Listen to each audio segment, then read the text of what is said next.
La electricidad es un elemento indispensable para nuestra sociedad. Sin ella no podríamos llevar a cabo muchas de las acciones que forman parte de nuestro día a día, como encender la luz, desplazarnos, navegar por Internet. Para que todo ello sea posible, es tan importante generarla como hacerla llegar a los centros de consumo. En este proceso, además de las centrales eléctricas, juegan un papel clave la red de transporte que transporta la electricidad y las subestaciones y los centros de transformación, que son los encargados de distribuirla. Seguramente muchos sabéis cómo se transporta la electricidad. ¿Pero alguien sabe cómo se distribuye? Las subestaciones. Podemos dividir las subestaciones en dos grupos: las que elevan la tensión de la electricidad y las que la reducen. Las subestaciones elevadoras se encuentran cerca de las centrales. Su función es recoger la corriente eléctrica en media tensión, entre 6 y 21 kilovoltios, y elevarlo a alta o muy alta tensión. De esta forma, después de pasar por la subestación, la electricidad tendrá unos valores de entre 110, 220, 380 y 400 kilovoltios. El objetivo de estas subestaciones es facilitar el transporte de la electricidad y asegurar el mínimo de pérdidas durante el largo recorrido. Por otro lado, cerca de los núcleos urbanos se encuentran las subestaciones de distribución, que reducen la tensión de la electricidad recibida a valores que oscilan entre los 6 kilovoltios y los 33 kilovoltios. Finalmente, al pasar por los centros de transformación, la tensión de la electricidad se adapta a las condiciones de una buena distribución.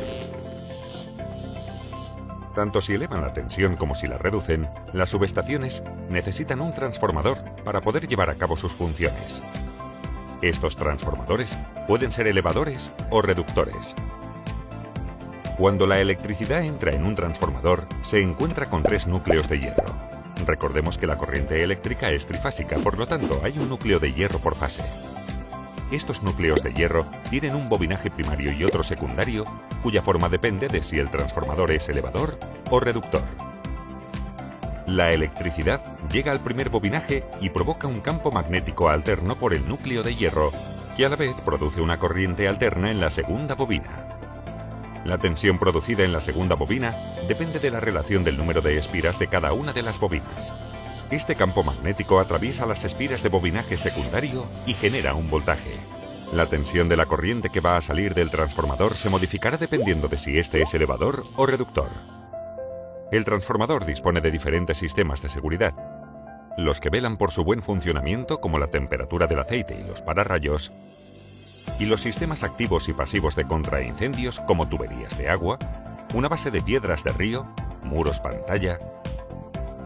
También podemos clasificar las subestaciones dependiendo de su construcción. Identificamos dos tipos: A. Subestaciones aéreas. B. Subestaciones encapsuladas.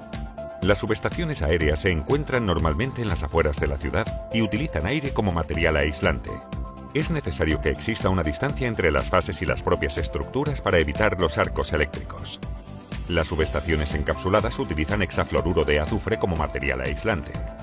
Esto permite que los interruptores estén más cerca unos de otros y, por lo tanto, que la subestación no ocupe tanto espacio. Veamos cómo funciona una de estas subestaciones. La electricidad accede a través de galerías o torres de alta tensión. Normalmente no disponen de una sola fuente de alimentación, sino de dos o más. A esto se le llama tener conmutación automática. Si una de las fuentes fallara, la otra seguiría alimentando la subestación.